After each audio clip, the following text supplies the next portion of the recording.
contestar, a partir de que se ha puesto el círculo blanco.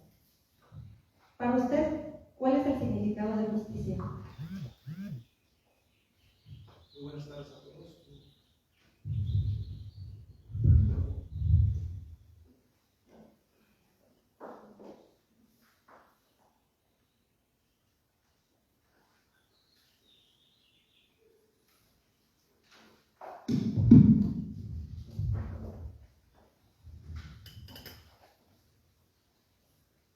Muy buenas tardes a todos. Muchas gracias por su participación, por su asistencia. Agradezco al Instituto Electoral del Estado de Michoacán por su invitación. Para mí el sentido de justicia va más allá del término jurídico. Por lo general, hay muchas veces que se ha impartido con base a la ley se ofrecen sentencias para las personas, pero no se hace una verdadera justicia. Para mí la justicia es, con base en la ley, dar ese sentido de alivio a cada una de las personas que les aqueja un problema jurídico mediante una sentencia. Es cuanto.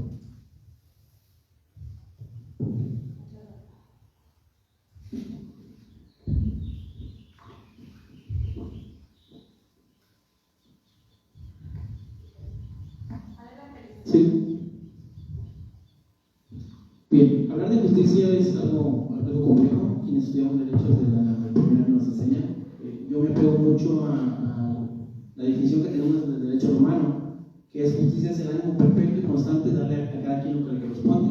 ¿Y qué decir el para eso? Es tener un modo honesto de vivir, no hacer daño a nadie y darle a cada quien lo que responde. Ahora, aterrizado ya en un juzgado es aplicar la ley, pero aplicarla, si bien la ley es dura, hay casos o excepciones que tienen que atenderse, personas vulnerables, grupos marginados y además.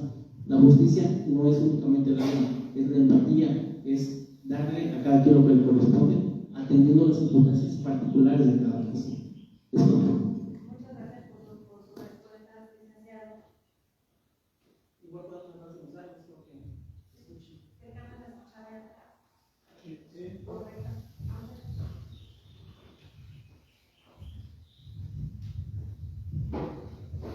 Segunda pregunta.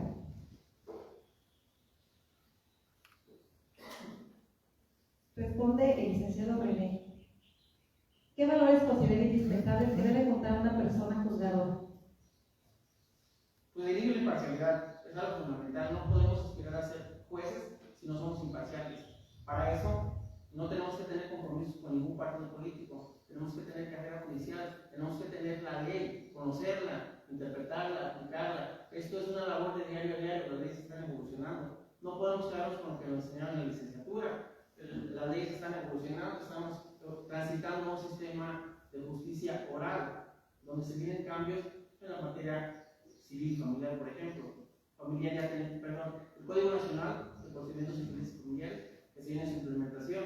Ya tenemos juicios orales familiares, tenemos juicios orales mercantiles. Es cuando. Muchas gracias, licenciado. A continuación, licenciado Octavio, ¿qué valores considera indispensables que debe contar una persona juzgadora? Para mí los valores que considero necesarios para una persona juzgadora son la honestidad, la ética y sobre todo la empatía, en un sentido de una persona juzgadora como ser humano. El tema de la imparcialidad, la celeridad, son un tema que no solamente es un valor, son obligatorios para cualquier juzgador ser imparciales. El cargo viene con esa naturaleza, con la imparcialidad, con la celeridad, lo que establece el artículo 17 constitucional. Para mí es ser honesto en el desarrollo de mis funciones, ético en el desarrollo de mis funciones y sobre todo en empatía. Esta nueva reforma exige un cambio en el nuevo poder judicial que se va a establecer. Sí, no pide jueces que escriban en su cueva alejados de la realidad jurídica y de la realidad social. Exige nuevos elementos, nuevos juzgadores con capacidad, sí, en el derecho, pero sobre todo con empatía para la ciudadanía, que esta reforma surge. Su tiempo ha terminado, licenciado, le agradecemos. Usted mismo, licenciado. La tercera pregunta. ¿Cuál cree que debe ser la principal virtud de una persona juzgadora ante la sociedad? La principal virtud de una persona juzgadora ante la sociedad, reitero, debería ser la honestidad. ética y la empatía, ya que con esa calidad moral podemos, como juzgadores, hacer valer las sentencias. La congruencia es una necesidad en esta actualidad de los nuevos jueces. ¿Sí? No podemos estar alejados de la realidad social, de la realidad que viven todos y cada uno de los ciudadanos que están a favor de esta reforma, que exigen juzgadores más preparados, más humanos, más cercanos, no la aplicación tácita de la ley. La ley es fría, claro, pero hay que creer que se merece ese sentido humano y esa conciencia social. Gracias, licenciado. A continuación, licenciado René, ¿cuál cree que debe ser la principal virtud de una persona juzgadora ante la sociedad? Honestidad. Es decir, si yo no conozco la ley, no les podría ofrecer ser juez, no les podría aplicar la ley, porque esa empatía con la sociedad muchas veces está coartada por la ley. Como juzgador quisiéramos que un juicio dure una semana, pero hay términos judiciales que no son renunciables, salvo que las partes así lo quieran. Entonces, parte de esa empatía con las personas quienes se acercan a los órganos jurisdiccionales es eso, ok, que atiendo tu problema en particular, porque aunque queramos hacer juicios más rápidos y con mucha celeridad, muchas de las veces las partes o los abogados de las partes son quienes hacen esos juicios tardados. Es cuanto. Gracias, licenciado. Usted mismo, por favor, díganos cuál es su percepción sobre el principio de imparcialidad en el ejercicio de la función jurisdiccional. La imparcialidad es fácil, darle la razón a quien la tiene. No podemos estar o venir de algún partido político donde evidentemente tenemos un compromiso y voy a presumir de imparcialidad, donde yo ya tengo algún compromiso. La justicia no debe tener partidos, no debe tener compromiso, la justicia es para todos. Ante la ley todos somos iguales, y mira el partido quien tiene dinero y quien no. Se tiene que aplicar esa imparcialidad. Es cuanto. Gracias, licenciado. Licenciado Octavio, su turno. ¿Cuál es su percepción sobre el principio de imparcialidad en el ejercicio de la función jurisdiccional? Mi percepción sobre el principio de imparcialidad es claro. No se puede ser una persona juzgadora siendo parcial. Pero como parte de esta sociedad, no estamos ajenos a conocer a la gente a la que estamos juzgando. Caso concreto, Ciudad Hidalgo. Todos aquí, Ciudad Hidalgo, son 3 o 4 familias muy grandes, por decir algo. Entonces no podemos estar alejados, no estamos alejados de conocernos entre todos. ¿Sí? Pero eso no quiere decir que el principio de imparcialidad se pueda romper y se deba romper. Al entrar a un juzgado, es claro que debes de dejar la amistad, la familiaridad y ese contacto hasta cierto punto con la sociedad en el tema de imparcialidad. Pero no puedes alejarte como parte de esa sociedad de saber sus exigencias y conocer sus necesidades jurídicas. Es cuanto. Gracias, licenciado. Continuamos con usted mismo, por favor. Díganos cuál es su percepción sobre trato digno hacia las personas que acuden a un tribunal. Mi percepción sobre el trato digno hacia las personas creo que es parte de esta nueva reforma al Poder Judicial, al nuevo Poder Judicial.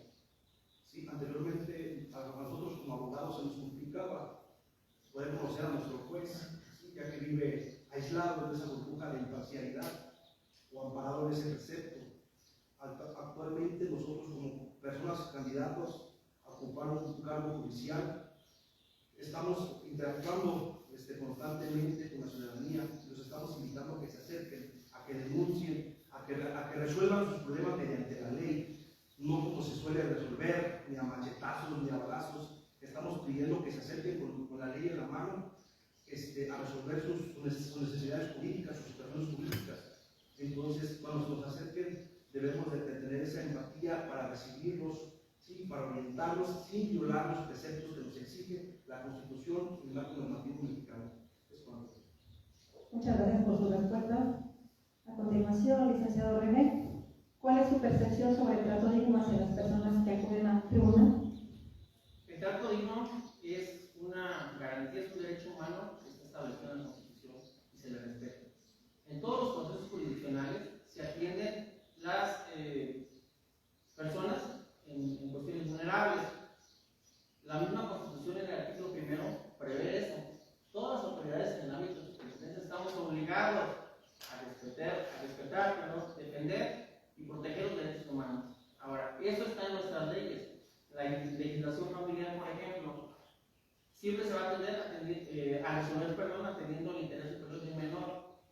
Se le da el beneficio a las mujeres, por ejemplo, a los adultos mayores. Eso es algo que está en nuestras propias leyes. Ahora, cuando nos llega un caso en particular, evidentemente tenemos que analizar todo ese tipo de cosas y en base a eso se va a resolver, protegiendo los intereses de las clases vulnerables desprotegidas. Es cuanto. Agradecemos su respuesta, licenciado. Continuamos con usted. ¿Cómo considera que una persona juzgadora puede garantizar que sus convicciones en determinado tema no influyan en su imparcialidad legal?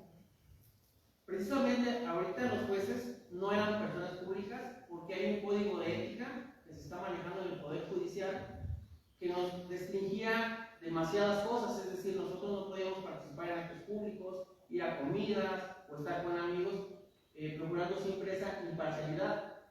Si el juez estaba en su privado y no recibía gente, era por una cuestión de legalidad. No podía recibir una persona si no estaba la otra presente. Es una cuestión ética y además hasta cierto punto lógica. Si recibe una persona que era lo más dable, vino a darle dinero, es su amigo, es corrupto, entonces ese tipo de cuestiones estaban prohibidas. Porque anteriormente para ser juez era carrera judicial, era estudiar, era prepararte, era hacer concurso de oposición con demás personas, no era voto público. Ahora, con esta reforma es muy buena para que la gente conozca los perfiles, sepan quién es su candidato a juez, qué hace, de dónde viene. Es cuando. Gracias por su respuesta. Continuamos con el licenciado Octavio. ¿Cómo considera usted que una persona juzgadora puede garantizar que sus convicciones en determinado tema no influyan en la imparcialidad legal? Yo creo que es un sentido lógico. Los anteriores jueces es complicado, digo, en el juzgado pueden estar aislados, pero no en su casa, no en su sociedad, no con su familia. Todos y cada uno de los que estamos aquí profesa una religión, tiene una línea política, tiene un sentido, le gusta la Chivas, le gusta la América, y no por eso está alejado de cualquier objetividad y está cooptado de realizar su trabajo con imparcialidad. Entonces creo que lo que esta reforma predica, permite y busca que las personas, que la sociedad en sí esté más acercada con los juzgadores, que los conozcan, que los sientan y que mediante nosotros como persona juzgadora, mediante una sentencia tenemos esa calma, la sociedad que tanto lo está pidiendo. Ese reclamo social es por falta de justicia y el principio de imparcialidad no se va a violar porque yo sea católico. Es cuando. Agradecemos su respuesta. Licenciado, y continuamos con usted mismo, por favor. ¿Cómo considera que una persona juzgadora puede construir confianza ciudadana a través de las etapas procedimentales o en las sentencias que emita?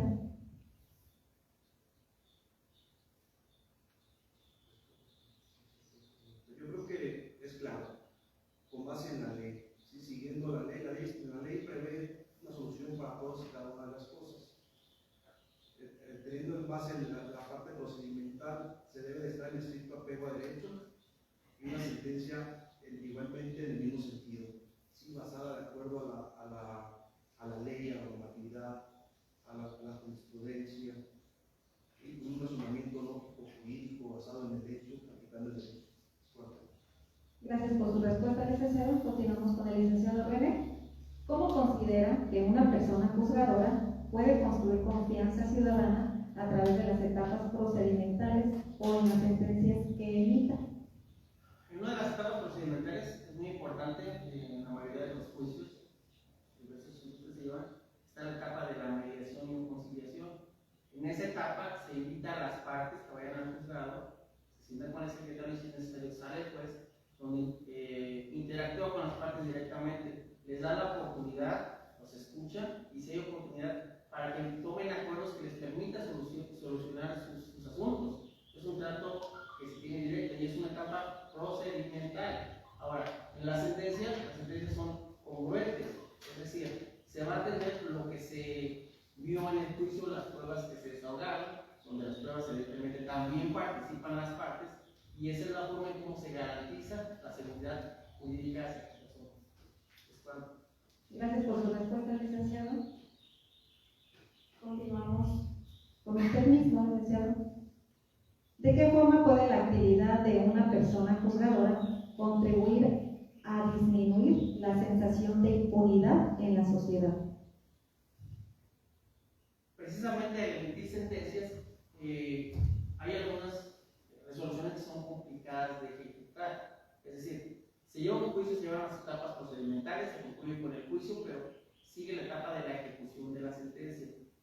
La mayoría de los abogados dejan su asunto hasta la sentencia y no saben que hay una etapa que se tiene que ejecutar. Lamentablemente, esa etapa de ejecución no la puede hacer el juzgador de oficio o por sí mismo, se tiene que instar. Entonces, sería bueno o importante hacer saber a la sociedad que sus asuntos, la mayoría de las partes, no terminen en una sentencia. Es decir, si este es un trámite de divorcio, no termina con la sentencia de divorcio. Esa sentencia hay que llevarla al registro civil, hay que inscribirla y con eso concluir el trámite. Gracias por su respuesta. Continuamos con el licenciado Octavio. ¿De qué forma puede la actividad de una persona juzgadora contribuir a disminuir la sensación de impunidad en la sociedad? Yo considero que como candidato en este nuevo modalidad de elecciones, nos hemos visto de una otra forma muy involucrados con las redes sociales. Creo que publicitando un poco más lo que se hace dentro del juzgado sin violar la privacidad de cada uno de los actores dentro de ese juicio, mencionando, señalando, como lo hacen algunas otras dependencias, pudiéramos dar un sentido de tranquilidad, de que el juzgado está trabajando en beneficio de la sociedad mediante estas sentencias. Sí, claro, siempre anteponiendo sin violentar la privacidad de cada uno de los sectores, sin exponer a datos personales y sensibles, pero publicitando lo que se hace. Creo que el Poder Judicial y esta nueva ley, la nueva reforma busca es un Poder Judicial más abierto, claro, legal, justo, transparente, honesto, ético, pero más abierto a las necesidades sociales, y eso reclamo. Es cuanto. Gracias, licenciado. Continuamos con usted. ¿Qué lugar debe tener la empatía y la sensibilidad social en el ejercicio de la función judicial? La empatía y la sensibilidad, creo que en este nuevo mundo legal, en esta nueva reforma que se está estableciendo, es primordial. Como ya hemos comentado anteriormente, pues había un cierto despego de los juzgadores para con la sociedad, amparados en diversos preceptos, en imparcialidad, en cualquier situación.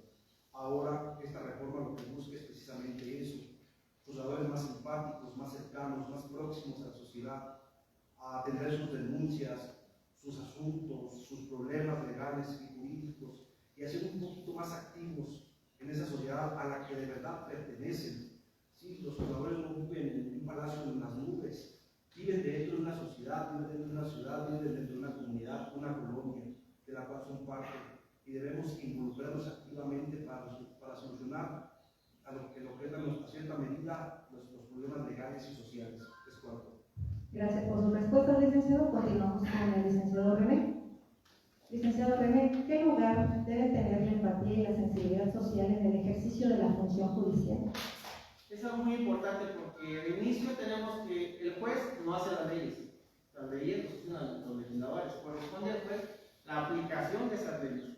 Muchas veces esas leyes son duras, son injustas, y ahí que el juez debe ser empático, atender cuestiones de personas vulnerables, atender incluso desapegarse de esa ley dura y aplicar un tratado internacional, una convención, algo que permita la empatía con las mujeres, con los niños, con el adulto mayor. Es decir, incluso desaplicar esa ley dura y buscar un beneficio en favor de la sociedad. Es cuanto. Gracias, licenciado, por su respuesta. Continuamos con el licenciado Octavio. Licenciado, ¿cuál sería o es su percepción sobre los dichos populares? Las instituciones de justicia no sirven para nada. O bien, la justicia la tienen quienes tienen los medios económicos. Considero que es una idea generalizada en la sociedad, derivado de ese reclamo social.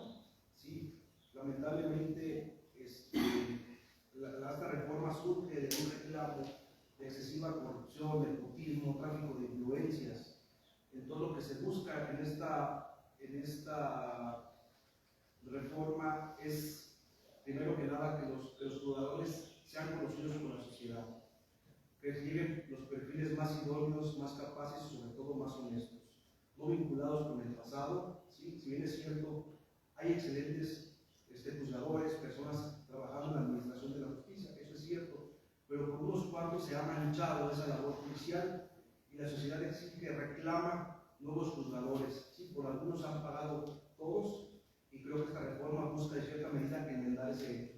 Es cuanto. Gracias por sus respuestas, licenciado. Continuamos con el licenciado René. ¿Cuál sería o es su percepción sobre los dichos populares? Las instituciones de justicia no sirven para nada. O bien, la justicia la tienen quienes tienen los medios económicos. Esa percepción es un reclamo social evidente. Lastimosamente viene, o derivado de esta reforma, la gente piensa o pensaba que se iba a incluir la cuestión de la fiscalía. Y la verdad es que no. Y gran parte de la corrupción de esos dichos populares vienen derivados de ahí, de la cuestión penal, de las agencias del Ministerio Público, de la Fiscalía, que es las instituciones donde la gente va por una necesidad evidente y le dicen, no procede, ven mañana, espérame.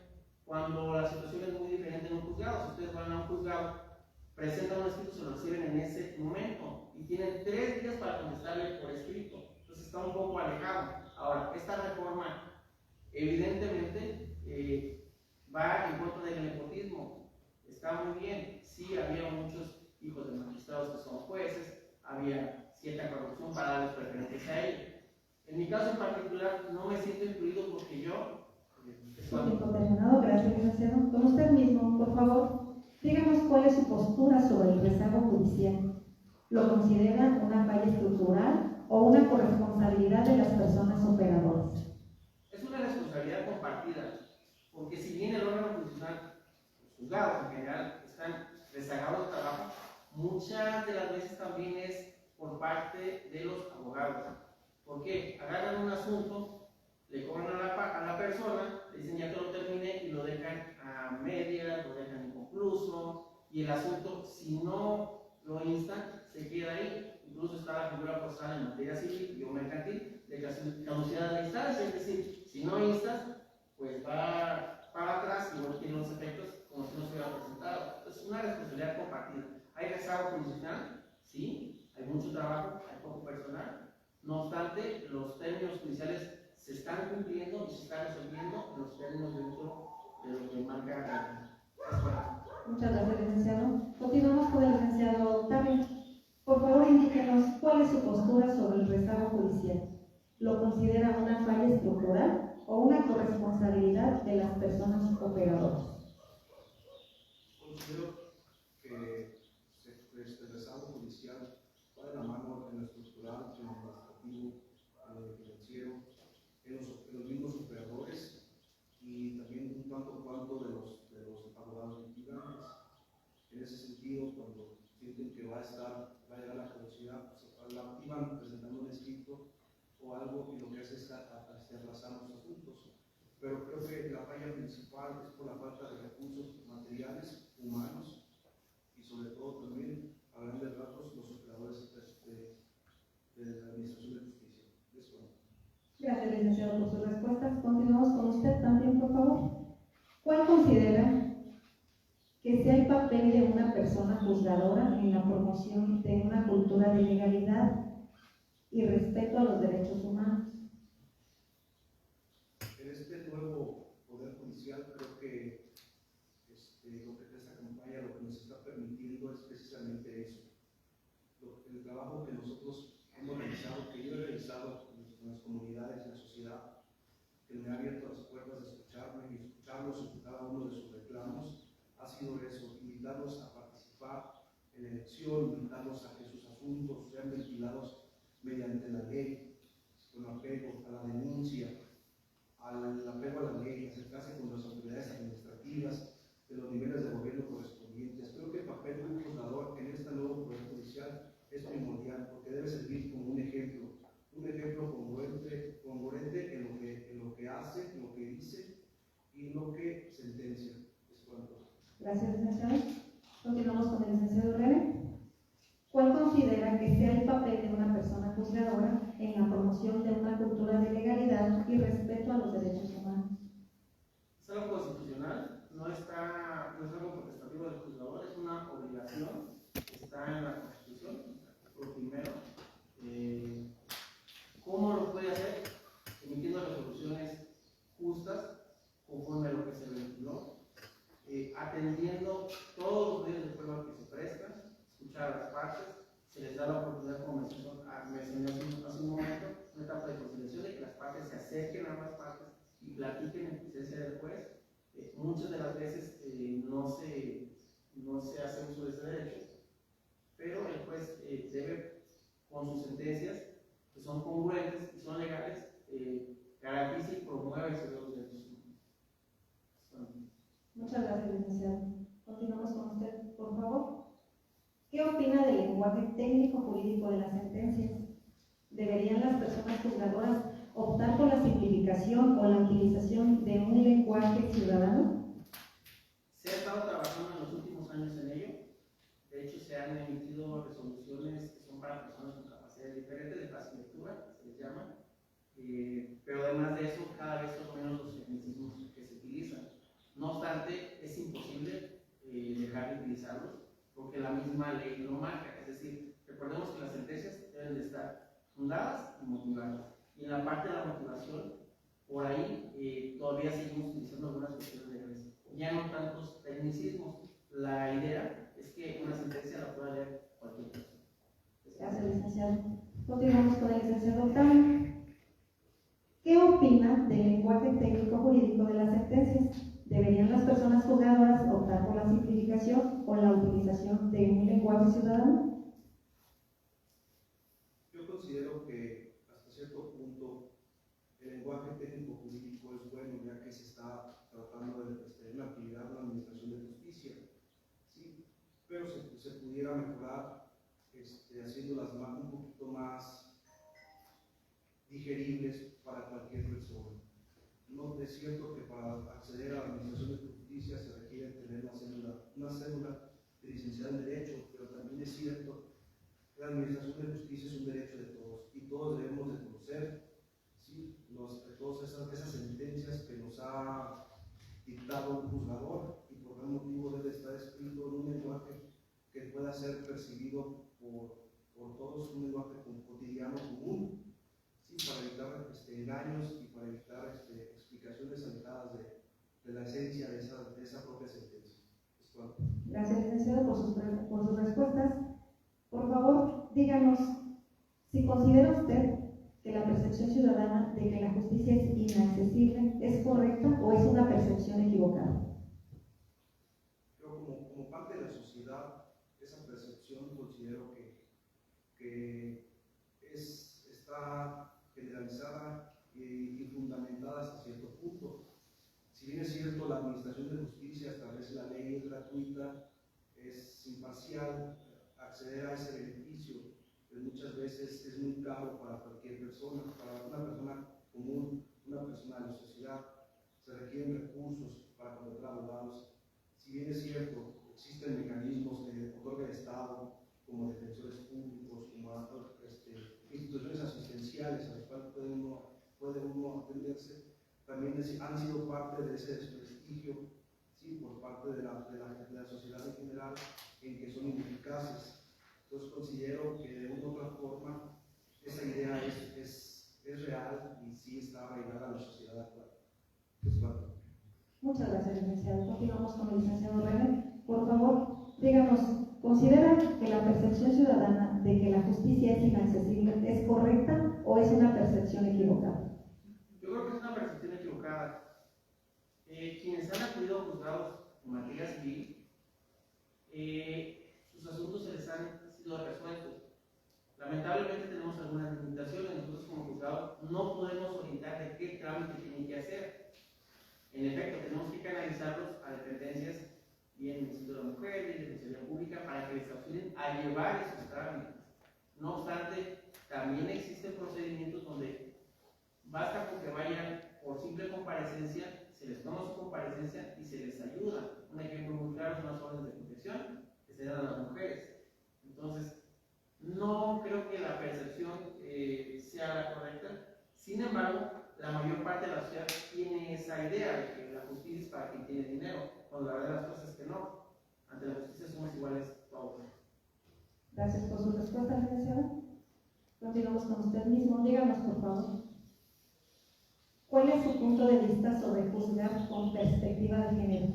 Es una obligación constitucional, evidentemente, atendiendo cuestiones, repito, particulares. No se puede juzgar con perspectiva de género en cualquier asunto, o simplemente por el hecho de ser mujer.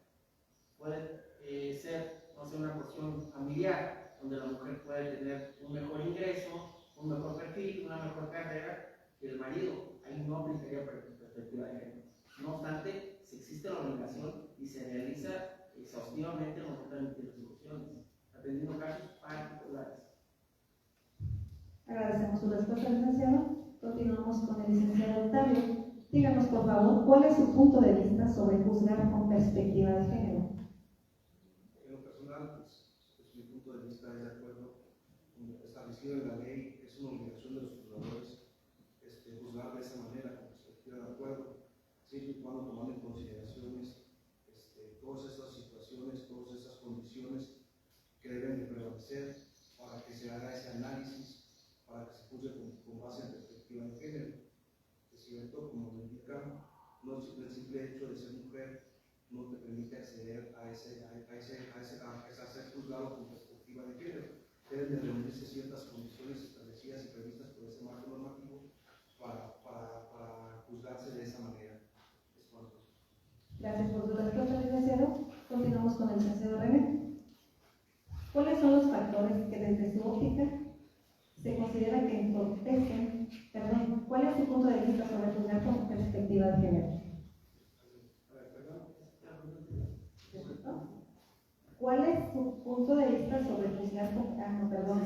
ya la habíamos repetido, sí, una disculpa. Siguiente, licenciado. ¿Cuáles son los factores que desde su óptica se considera que entorpecen la prontitud de la impartición de justicia? Una mala asesoría legal, definitivamente. Los abogados entienden de su trabajo, entiendo que si yo hago un juicio van a cobrar un juicio que lleve mucho más tiempo. La idea es que van a cobrar más que si terminan su juicio con un medio alternativo de soluciones, es decir, yendo a una mediación, una conciliación, terminan su juicio por un momento. La mayoría de las partes, la mala asesoría hace que la gente confíe en su abogado y el abogado les deja su asunto votado en el juzgado y dicen, es que el juez no quiere resolver, es que el juez no hace. Cuando la verdad de las cosas, hay abogados incluso que no están titulados, están litigando, que no se preparan. Entonces, yo creo que gran parte de eso es eso, la forma desleal de litigar, y es muy común. Muchas gracias, licenciado, por sus respuestas. Continuamos con el licenciado Octavio. ¿Cuáles son los factores que desde su óptica considera que entorpecen la prontitud de la impartición de justicia? Yo considero que los factores que entorpecen esa celeridad en los procesos judiciales es probablemente desde mi visión del propio sistema, la forma en que se imparte la justicia. Es un sistema escrito, es un sistema que presenta promociones, lleva. Entonces, lo hemos visto en otras materias que están avanzando hacia la realidad.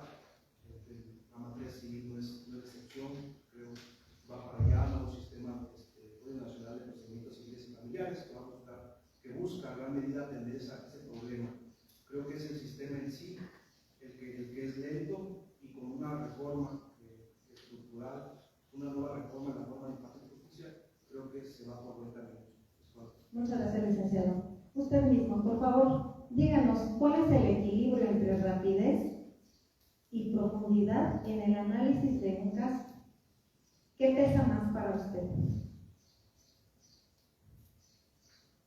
Yo creo que con la experiencia necesaria, con la capacitación, con el conocimiento adecuado, se puede trabajar de manera pronta, no considero rápido, sino pronto, con un término adecuado, como lo marca la ley, y a su vez hacer un análisis profundo de un expediente, de una carpeta, de un asunto, ¿sí? Sin que pese por las prisas hacer un mal análisis jurídico. Considero que debe empezar más la profundidad, pero no está alejado la celeridad dentro de ese trabajo de la Administración de Justicia. Gracias, licenciado. Continuamos con el licenciado René. Licenciado, díganos por favor, ¿cuál es el equilibrio entre rapidez y profundidad en el análisis de un caso? ¿Qué pesa más para usted? Rapidez y profundidad tendrían que ir de la mano. Como comentaba, hay mecanismos alternativos de solución a conflictos, donde se les permite a las partes que ellos mismos, de acuerdo propio, puedan solucionar un conflicto. Esto se haría a través de un convenio, y el convenio tiene la fuerza y la rigidez de una sentencia, y algo rápido se cumple el fondo del asunto. No obstante, no tenemos una cultura de mediación, lamentablemente. El Centro de Justicia Alternativa ahí está, son muy pocas las personas que acuden a él, prefieren llevar sus juicios ante el juez y agotar las etapas procesales. Reiterando que las etapas procesales ya están en la ley, el juez tiene que aplicarlas, es decir, si el juicio dura un mes o 6 meses, son por las etapas procesales y los términos que tienen que cumplir. Es cuanto. Gracias, licenciado. Usted mismo, por favor, indíquenos cuáles son los riesgos más comunes que enfrenta la independencia judicial y cómo los enfrentaría usted.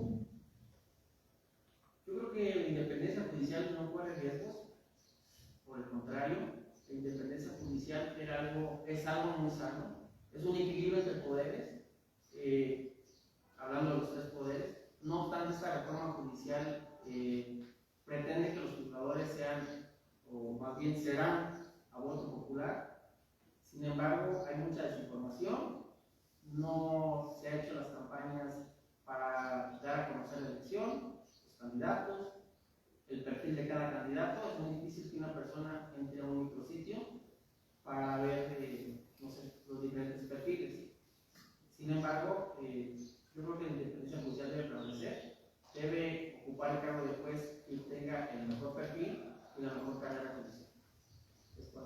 Gracias, licenciado. Continuamos con el licenciado también. ¿Cuáles son los riesgos más comunes que enfrenta la independencia judicial y cómo los enfrentaría usted? Los riesgos más comunes que enfrenta la independencia judicial considero que son esos asuntos mediáticos en los que se ven involucrados juzgadores, ¿sí? por la emisión de una sentencia judicial. Apegado no a derecho, la sociedad juzga, la sociedad es juez en esta era digital, en esta era de redes sociales. Apegado a no a derecho, como digo, la sociedad tiene su punto de vista. Entonces, ha obligado a la institución de juzgadores por no estar apegada a la sentencia conforme la sociedad la quería. Entonces, creo que una forma de tratar de mitigar ese pudiera ser un ataque a esa independencia judicial es el sentido de publicidad, dar a conocer el qué y el por qué se está tomando una decisión respecto de un asunto en específico, con base en qué, para así colaborar un poco con esa paz social que busca esta nueva reforma. Gracias por su respuesta, licenciado. Con usted mismo continuamos, por favor. ¿Cree usted que las personas juzgadoras deben rendir cuentas públicamente por la forma en que imparten justicia? ¿De qué forma o mediante qué mecanismo lo haría? Sí, yo creo que estamos obligados a rendir cuentas sobre la actuación de los jueces. ¿Mediante qué forma? Pues, yo lo comento, lo reitero, hacer público a manera de lo que se permita, el qué en sentido de los asuntos que se llevan. Creo que sería una buena forma de hacerlo. Y si se nos va a evaluar ya a nosotros como nuevos juzgadores, no tenemos esa certeza, esa laboral jurídica que nos daba el anterior sistema, que era te nombraban vitaliciamente y no tenías que entregarle cuentas a nadie. Ahora en esta nueva reforma, si queremos mantener en ese puesto como jueces civiles, tenemos que volver a regresar a la ciudadanía, a buscar, a pedirle su aprobación y la revisión del trabajo que hemos realizado para una reelección, si fuera el caso de cada uno de los compañeros que fueran a buscar ese nuevo documento de ejercicio a través de la elección. Creo que la sociedad es sabia. Muchas gracias por su respuesta, licenciado. Continuamos con el licenciado René. ¿Cree usted que las personas juzgadoras deben rendir cuentas públicamente por la forma en que imparten justicia? ¿De qué forma o mediante qué mecanismo lo haría?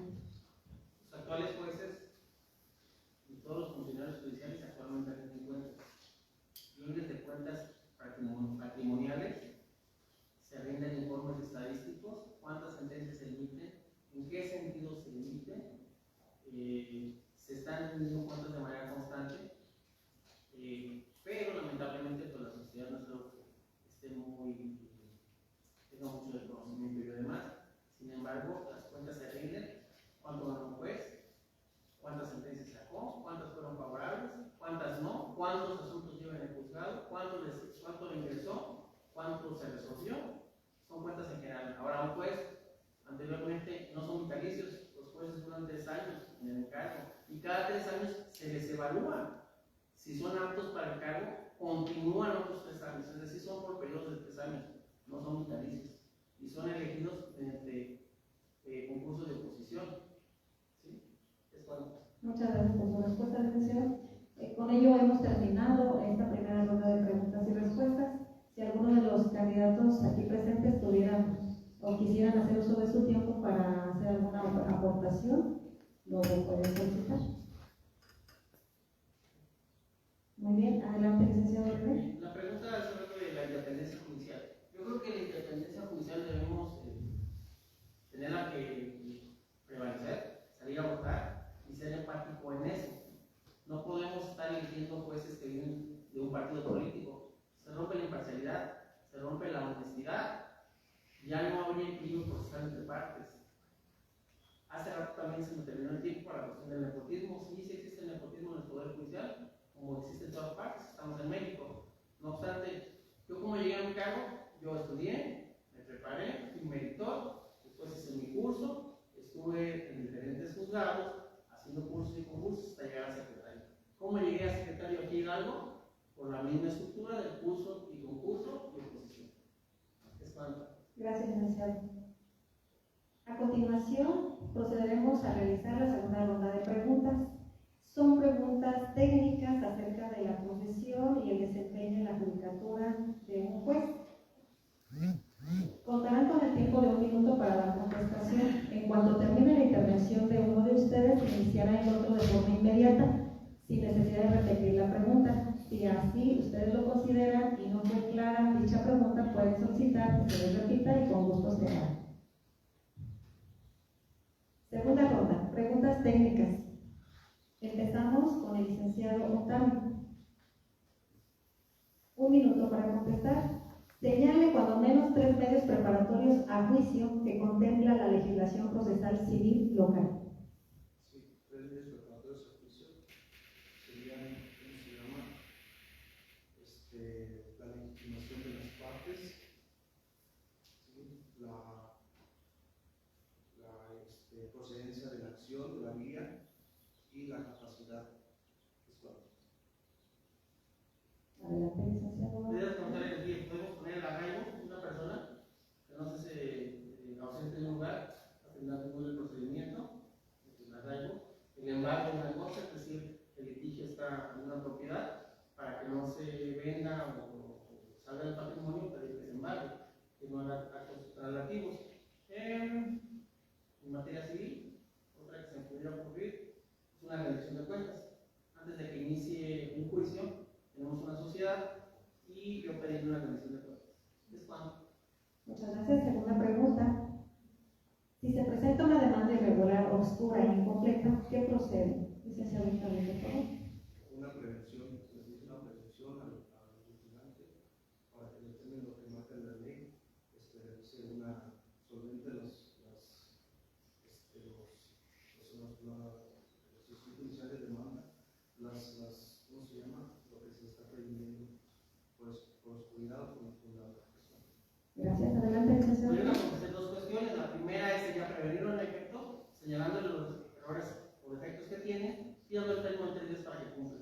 O bien, si definitivamente está muy errada, no es la vía, es una cuestión que no se puede subsanar, sería desechable.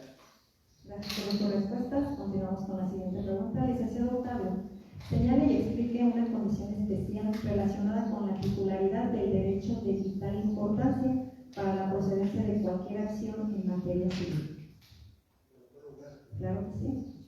Señale y explique una condición especial relacionada con la titularidad del derecho de vital importancia para la procedencia de cualquier acción en materia civil.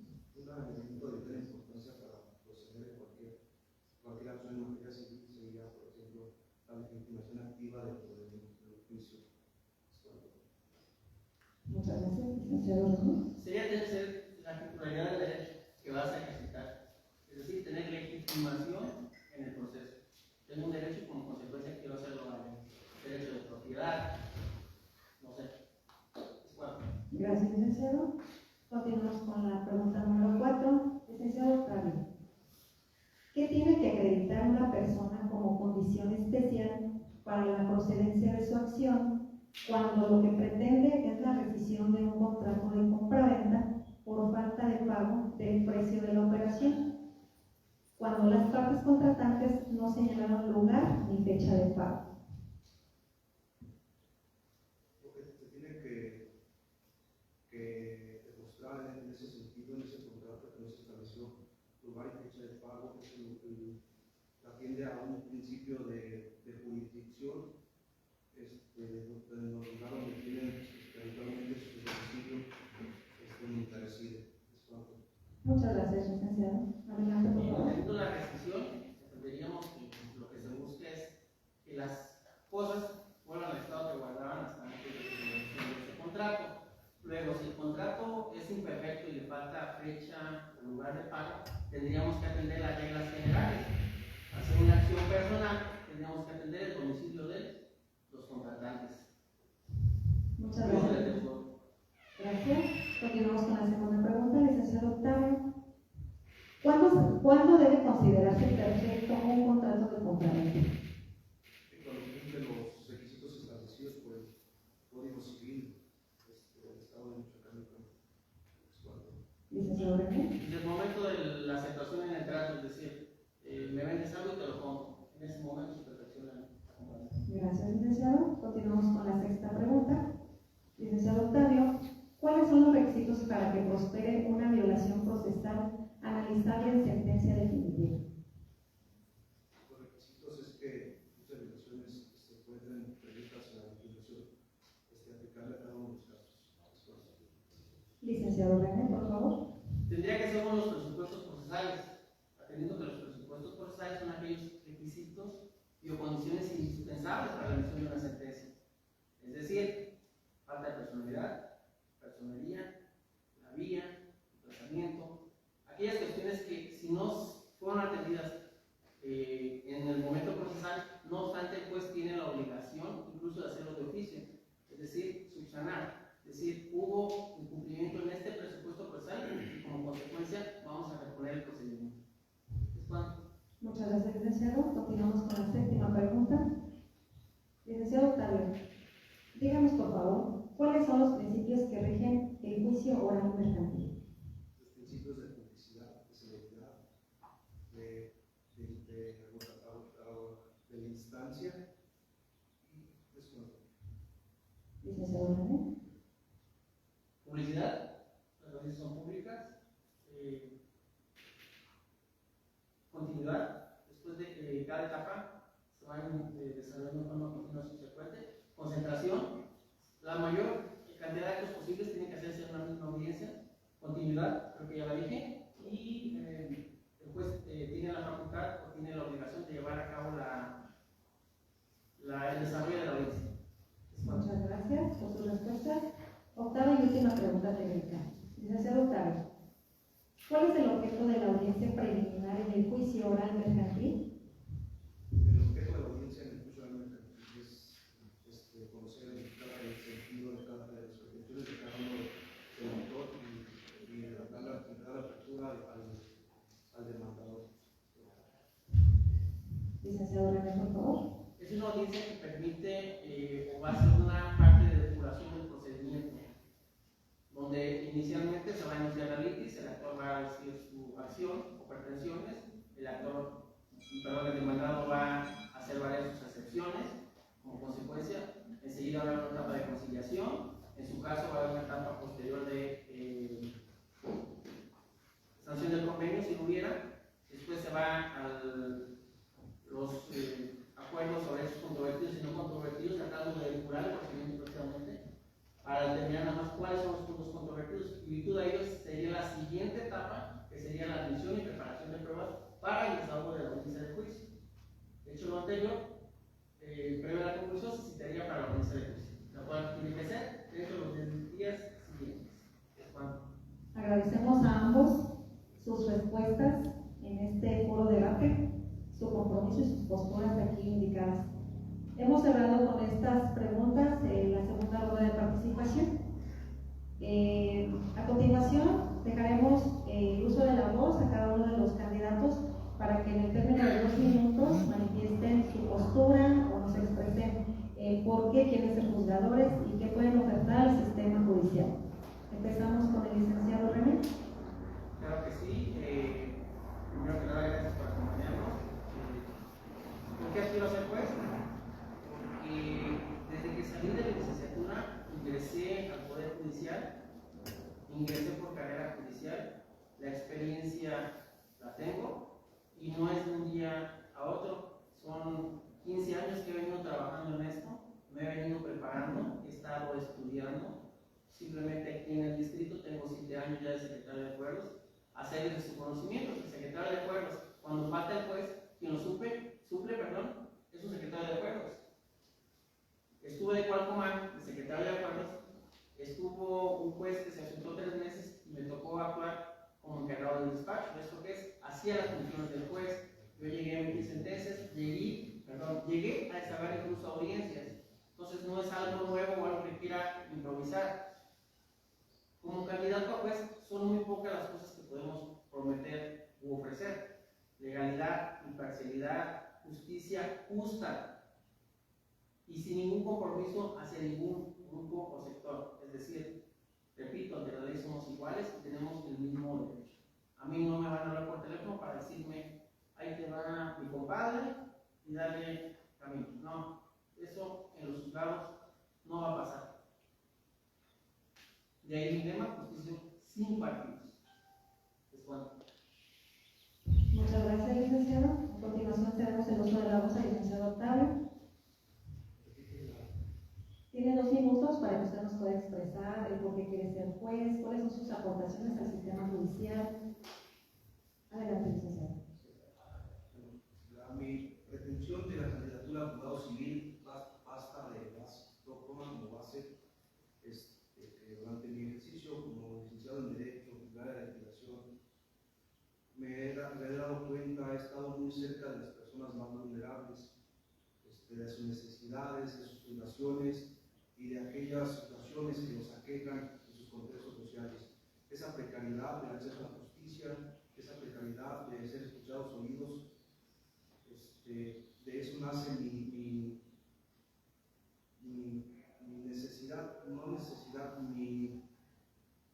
con esta nueva reforma al Poder Judicial se apertura una nueva visión de impartir la justicia, una nueva visión, una nueva forma, un nuevo procedimiento de acceder a ser un juzgador, a velar por mi comunidad, a velar por el municipio donde yo soy originario, a velar por esa gente que he conocido durante muchos años a través de las sentencias.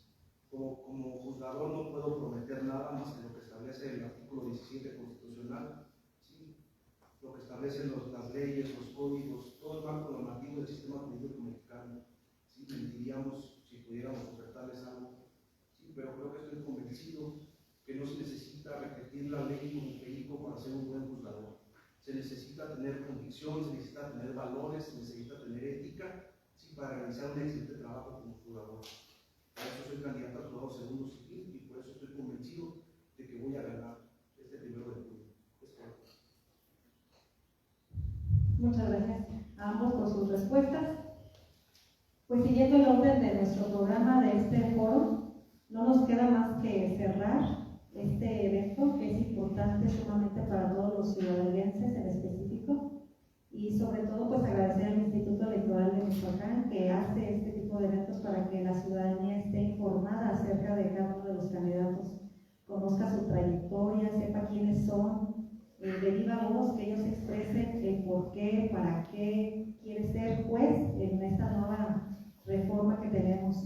Es sin duda un cambio trascendental en la impartición de justicia en nuestro municipio, en nuestro estado, en toda la federación.